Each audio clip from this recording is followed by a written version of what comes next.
Assalamualaikum warahmatullahi wabarakatuh. Waalaikumsalam warahmatullahi wabarakatuh. Om Swastiastu Namo Buddhaya, salam kebajikan, salam sehat. Sehat dimulai dari saya. Halo Sobat Jempolan, selamat datang kembali di Jempolan Podcast, Jendela Edukasi Masyarakat, Pusat Obrolan Layanan Kesehatan, Dinas Kesehatan Kabupaten Lahat. Tema episode kali ini yaitu meningkatkan mutu pelayanan kesehatan untuk masyarakat Kabupaten Lahat. Episode ke-6 kali ini kita akan membahas salah satu hal yang sangat dekat dengan masyarakat, yaitu pelayanan kesehatan. Dalam episode kali ini kita akan menjawab berbagai pertanyaan seperti bagaimana upaya Dinas Kesehatan dalam meningkatkan mutu pelayanan kesehatan, apa saja tantangan yang dihadapi, dan bagaimana masyarakat bisa mendapat pelayanan yang lebih baik. Nah, maka dari itu, untuk menjawab pertanyaan tersebut, sudah hadir bersama kita narasumber dari bidang pelayanan kesehatan Dinas Kesehatan Kabupaten Lahat, yaitu Ibu Haja Elisa Aryani, SKM MKes, selaku Kepala Bidang Pelayanan Kesehatan. Selamat datang Ibu. Apa kabar Ibu hari ini? Alhamdulillah sehat. Alhamdulillah. Baik. Sebelum masuk ke pembahasan lebih jauh nih Ibu, mungkin bisa dijelaskan terlebih dahulu secara sederhana Bu, apa saja sih tugas dan peran bidang pelayanan kesehatan di Dinas Kabupaten Lahat Ibu? Oke Rizka, makasih ya. Sebelumnya, Assalamualaikum warahmatullahi wabarakatuh. Jemaah Lahat Galo ya. Kami dari bidang pelayanan kesehatan Dinas Kesehatan Kabupaten Lahat, seperti sudah pernah kita bahas di podcast sebelumnya, pada dasarnya bidang pelayanan kesehatan itu seperti bidang-bidang sebelumnya yang pernah podcast adalah merencanakan, membina, mengawasi, mengkoordinir, dan membuat pelaporan dari seluruh tugas pelayanan kesehatan yang ada di Kabupaten Lahat, khususnya yang ada di bawah Dinas Kesehatan, baik itu puskesmas, rumah sakit, labor, dan klinik-klinik yang ada di Kabupaten Lahat. Itu aja deh untuk tupoksi kita ya. Berarti itu tugasnya ya Bu ya, secara sederhana kita dijelaskan oleh Ibu. Tugas pokok dan fungsinya. Nah kemudian Bu nih, kalau berbicara mengenai pelayanan kesehatan, sebenarnya apa sih Bu yang menjadi perhatian utama dari Dinas Kesehatan agar masyarakat mendapat pelayanan yang berkualitas sih Bu? Untuk perhatian utama Dinas Kesehatan dalam pelayanan kesehatan ya ada beberapa. Yang pertama itu ketersediaan dan keterjangkauan fasilitas kesehatan. Jadi intinya fokusnya masyarakat itu mudah mengakses fasilitas yang kita punya. Yang kedua, mutu sumber daya kesehatan. Jadi yang melayani kesehatan kita itu orang-orang yang berkompeten dan ramah. Kompeten di sini sesuai dengan ijazahnya, ada STR-nya, ada SIP-nya, ada juga sertifikat seperti BTCLS, PPGD atau dan lain sebagainya. Yang selanjutnya sarana prasarana alkes yang memadai juga. Fokusnya alat kita lengkap, obat kita ada, gedung kita juga layak.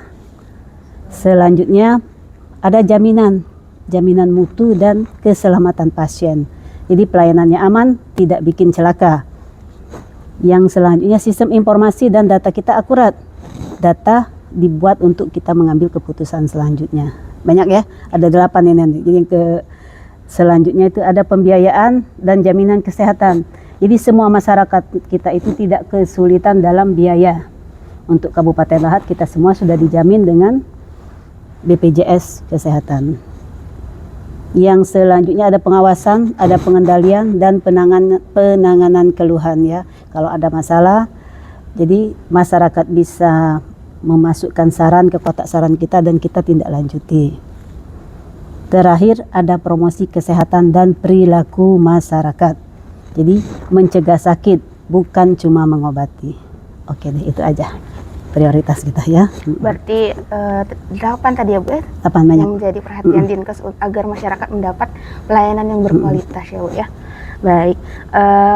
Selanjutnya nih Bu, kalau kita berbicara mengenai keinginan masyarakat, nah masyarakat itu kan tentunya menginginkan pelayanan yang cepat, mudah, aman, dan nyaman Bu ya. Nah bagaimana Dinas Kesehatan Kabupaten Lahat berupaya memastikan mutu pelayanan kesehatan tersebut dapat terus ditingkatkan? Ya, biar mutu Yankes kita bisa ditingkatkan terus ya, Dinkes dan Puskesmas ada 4 cara merencanakan, melakukan, mengecek dan memperbaiki. 7 strategi utamanya itu, yang pertama memakai data. Jadi kita tidak langsung nebak-nebak. Kita menganalisa dulu SPM-nya, survei kepuasan masyarakatnya dan hasilnya. Lalu kita menguatkan SDM. Orang baik, alatnya canggih, jadi sama dengan atau bisa dipastikan mutu kita juga baik ya. Semoga orang baik, alatnya canggih. Nah, kira-kira orangnya pintar ya, jadi bisa mengoperasionalkan semua alat itu. Yang selanjutnya itu standar semua alur itu, kita buat standar pakai SOP. Membenahi sarana prasarana dan obat. Jadi perencanaan kita itu berbasis kebutuhan, tidak ada asal-asal beli begitu ya. Sesuai kebutuhan. Iya, melibatkan masyarakat dan lintas sektor juga. Jadi bukan dinas kesehatan doang yang mengurus-ngurus. Jadi kita adakan kalau di Puskesmas ada Lokakarya Mini. Kita juga kalau ada pertemuan, nah seperti hari ini kita pertemuan kan, ada juga lintas sektor juga. Yang selanjutnya ada akreditasi dan sertifikasi yang menjadi pemacu. Jadi Puskesmas diakreditasi sesuai dengan mutunya, sesuai dengan keadaannya. Jadi saya kira itu aja. Iya Ibu. Selanjutnya Bu ya, kalau apakah ada evaluasi dan pemantauan secara berkala terhadap kualitas pelayanan yang diberikan kepada masyarakat itu Ibu? Oh tentu saja ada itu. Itu tugas utama kita juga, khususnya bidang pelayanan kesehatan beserta tim mutunya Puskesmas. Kalau nggak dievaluasi, kita nggak tahu maju atau mundurnya Puskes kita, pelayanan kesehatan kita itu. Tujuan kita mengevaluasi kan, dan pemantauan itu yang pertama tuh kita pastikan dulu SPM-nya tercapai atau tidak. Deteksi dini masalahnya, ada bahan perbaikan untuk RTL kita ke depan. Sudah tuh lagi ada bukti akuntabilitas ke Kemenkes, ke BPJS, sama ke Bupati juga untuk penguasa daerah ya, pimpinan daerah kita. Itu bukti akuntabilitas kita dalam evaluasi dan pemantauan. Saya kira itu aja untuk pemantauan secara berkala, evaluasi dan pemantauan secara berkala ya. Ya baik, jadi evaluasi itu untuk melihat apakah pelayanan yang diberikan itu sudah sesuai keinginan dan juga bisa menjadi bahan perbaikan ya Bu ya, bagi dinas kesehatan untuk kedepannya. Jadi kalau bisa saya simpulkan, kita adakan pemantauan itu setiap bulannya. Kita supervisi ke Puskesmas kemana itu setiap 3 bulan sekali. Untuk survei kesehatan masyarakat itu bisa kita lakukan 6 bulan sekali. Dan untuk akreditasi selama 3 tahun sekali. Itu sudah jenis pemantauan yang bisa kita lakukan. Setelah itu baru kita bisa buat RTL dari data-data yang kita pantau, akreditasi dan lain sebagainya tadi. Ya baik Ibu. Nah kalau berbicara dalam memberikan pelayanan kepada masyarakat, tentu pasti dalam pelaksanaannya itu ada berbagai tantangan ya Ibu. Nah apa saja sih Bu tantangan yang saat ini paling sering dihadapi dalam penyelenggaraan pelayanan kesehatan di Kabupaten Lahat ini? Kalau berbicara masalah tantangan itu sudah pasti ada ya, namanya kegiatan, namanya pekerjaan. Yang pertama itu mungkin masalah tantangan sumber daya kesehatan kita, itu yang paling klasik dan paling banyak. Dia ada kekurangan, ketidakmerataan, kompetensi yang tidak merata, beban kerja yang tinggi, budaya mutu yang juga belum kuat. Seringkali satu orang misalnya di Puskes dia bidan, dia juga jadi bidan, dia juga jadi bendahara, dia juga jadi buat laporan itu pula. Itu tantangan kita juga. Itu disebut sumber daya kesehatannya. Masalah kekurangan dan ketidakmerataan. Yang kedua itu tantangan dalam segi sarana prasarana, obat dan alat kesehatan. Mungkin obat kita sering kurang, pengadaan telat. Ya, itu bisa juga alat kesehatan yang rusak, belum dikalibrasi. Itu juga bisa. Gedung kita mungkin belum standar. jaringan internet juga jelek. Itu kan menjadi tantangan kita juga dalam membuat laporan atau mengumpulkan laporan-laporan yang sekarang ini berbasis IT semua. Banyak tantangannya nih. Yang ketiga itu tantangan dalam pembiayaan dan regulasi. Mungkin anggaran yang terbatas juga bisa ya menjadi tantangan kita. Selanjutnya tantangan dalam sistem dan data. Mungkin data kita tidak valid. Mau ngomong yang melapor lapor-lapor aja, tidak melihat data yang valid yang sebenarnya. Beban pelaporan banyak. Mungkin satu orang harus melaporkan ini. Jadi iya kepalanya tuh tidak konsen lagi ya. Karena terlalu banyak tadi ya, Bu, ya. Jadi berkaitan dengan sumber daya tadi. Yang selanjutnya itu tantangan mutu dan keselamatan pasien. Itu masalah akreditasi yang seringkali kejar target. Yang pernah di Puskes kejar target. Jadi waktu kita mau akreditasi tuh semuanya dibagus-bagusin. Tapi setelah akreditasi kembali semula lagi. Itu juga bisa. Yang selanjutnya itu tantangan dari masyarakat. Mungkin kesadaran yang rendah, ekspektasi yang tinggi. Ekspektasinya maunya obat bagus, obat mahal, maunya minta langsung ke rujukan ke FK fasilitas kesehatan tingkat lanjut, maksudnya FKRTL. Dan yang selanjutnya ada tantangan program kita yang banyak-banyak baru itu. Contohnya CKG. Kita belum sosialisasi, mungkin alat dan SDM kita juga belum siap, follow up juga masih belum sesuai standar kita, belum tercapai ya. Jadi itu saja untuk segi tantangan, cukup banyak saya kira. Cukup banyak ya Bu, dari ada segi macam tadi. Sumber dayanya, dari program tadi Bu ya, dari ekspektasi masyarakat. Nah lalu bagaimana Bu bidang pelayanan kesehatan berupaya mengatasi berbagai tantangan tersebut Ibu? Kalau kita katakan dari hulu, hilir, dan lintas sektor, begitulah rencananya. Begitulah yang kita sudah lakukan ya. Mengatasi tantangan SDM, kurang merata, kurangnya SDM, tidak merata, kompetensi rendah. Jadi solusinya kita pemerataan SDM, memakai SDM, elektronik SDM ya, Rainboot lah kalau kita bilang sekarang itu. Jadi waktu penerimaan sesuai dengan Rainboot yang dibuat oleh fasilitas kesehatannya masing-masing. Sudah itu mengatasi tantangan sarana, prasarana, obat yang kosong, yang rusak, yang tidak sesuai standar itu. Jadi kita rencanakan sesuai dengan data. 1 tahun ke belakang, obat yang paling sering habis itu yang kita buat stok. Mungkin agak dibanyakkan namanya stok baper itu. Yang selanjutnya itu mengatasi tantangan pembiayaan dan regulasi. Anggaran yang kurang, misalnya tadi pencairan yang lambat, aturan yang ruwet. Jadi kita optimalkan 3 sumber dana, baik itu APBD, DAK, dan BLUD. Setelah itu melakukan pembinaan dan BIMTEK keuangan. Yang selanjutnya mengatasi tantangan sistem dan data. Itu data kan sering kali beda-beda. Laporan banyak dan rujukannya macet. Jadi satu data, satu sehat. Kita wajibkan semua puskesmas menginput RME dan CKG ke satu sehat. Itu untuk mengatasi tantangan kita di sistem dan data. Yang selanjutnya mengatasi tantangan mutu dan keselamatan pasien. Misalnya SOP cuma dijadikan panjangan, SKM rendah, survei kepuasan masyarakatnya rendah. Jadi kita melakukan audit internal tiap bulan. Tim mutu di fasilitas kesehatan keliling, temuan langsung kita bahas di rapat. Itu untuk mengatasi tantangan internal di fasilitas. Menyederhanakan alur. Jadi misalnya jalur CKG, jalur ibu hamil, jalur umum itu dipisah. Target waktunya jangan lebih dari 30 menit. Itu yang kita harapkan begitu.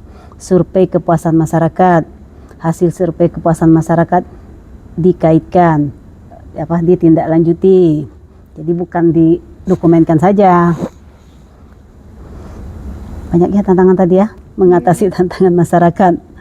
Yang dari masyarakat itu misalnya malas ngecek, percaya hoax, dan aksesnya yang jauh. Jadi mungkin untuk akses jauh kita pelayanan jemput bola. Mobil kita keliling CKG desa, Posbindu PTM tiap bulan, edukasi. Edukasi mungkin di tempat-tempat umum. Itu juga, dan tantangan khusus program CKG. Itu solusinya jangan semua datang pada tanggal 1, bagi per RW. Misalnya CKG harus datang tanggal 1, datang kalau kan kebanyakan. Jadi kita bagi, tambah jam layanan. Mungkin kita buka hari Sabtu misalnya khusus CKG, atau dari jam sekian khusus, paling begitu juga bisa. Itu untuk mengatasi tantangan yang ada ya. Sementara itu saja. Iya Ibu. Jadi sudah banyak ya Bu Banyak berbagai sekali upaya yang dilakukan itu untuk mengatasi berbagai tantangan tadi. Ya. Iya. Baik, selanjutnya nih Bu, kalau kita berbicara mengenai peran masyarakat. Nah, selain pemerintah dan tenaga kesehatan, masyarakat itu juga memiliki peran dalam menciptakan pelayanan kesehatan yang baik. Nah, apa sih Bu yang bisa dilakukan masyarakat untuk mendukung pelayanan kesehatan? Prinsipnya itu ya, dari masyarakat, oleh masyarakat, ke masyarakat. Jadi kita harapkan masyarakat itu yang pertama menjadi pengguna layanan yang cerdas.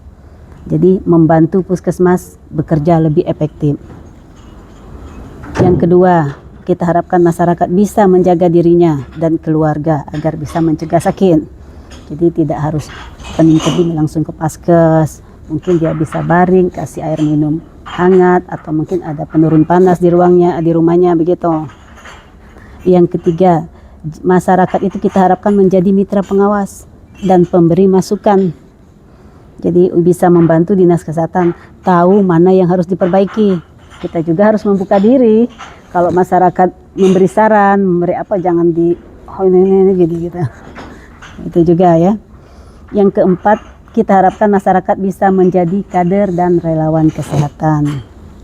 Mungkin batas RW atau RT itu juga kita sudah laksanakan ya. Kader posyandu kita kan juga dari masyarakat. Yang selanjutnya itu mendukung program pemerintah kita harapkan. Jadi program jalan kalau ada dukungan dari masyarakat juga. Jadi kalau kita program tanpa dukungan juga tidak jalan. Misal CKG, apalagi bias, itu kan kita butuh masyarakat semuanya. Yang selanjutnya yang pasti menjaga lingkungan agar tetap sehat. Sumber penyakit dicegah. Jadi kalau misalnya penyakitnya dari sampah, ya sampahnya kita bersihkan. Airnya kita jangan buangin sampah di sungai-sungai, di apa-apa itu. Itu kira-kira. Yang selanjutnya menghargai tenaga kesehatan. Itu yang paling penting. Jadi kita harapkan masyarakat menghargai nakes. Jadi nakesnya semangat untuk bekerja.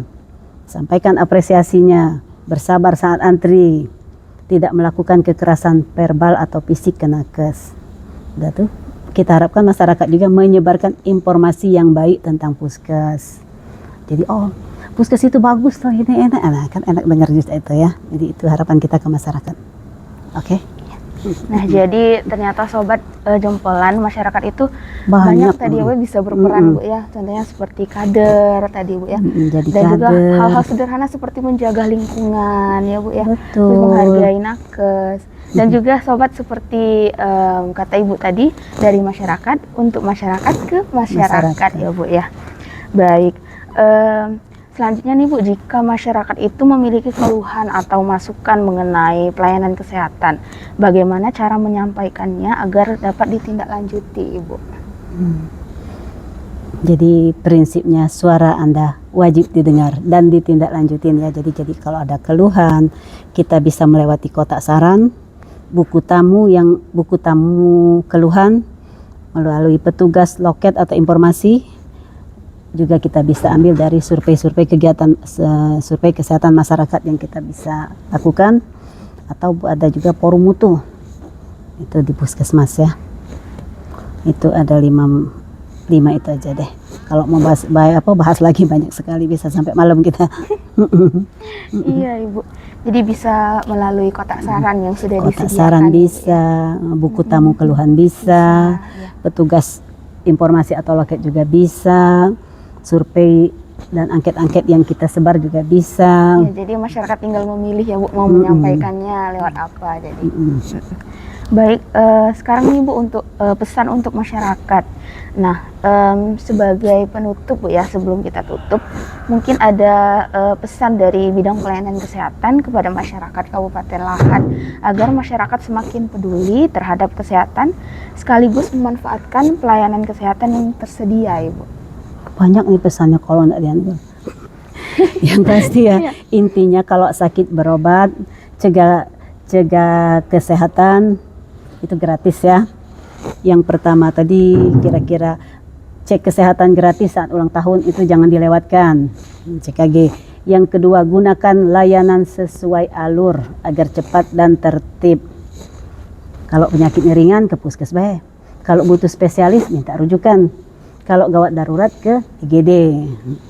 Yang ketiga itu setiap kali berobat tolong dibawa berkasnya yang lengkap, ada KTP-nya, ada kartu KIS-nya.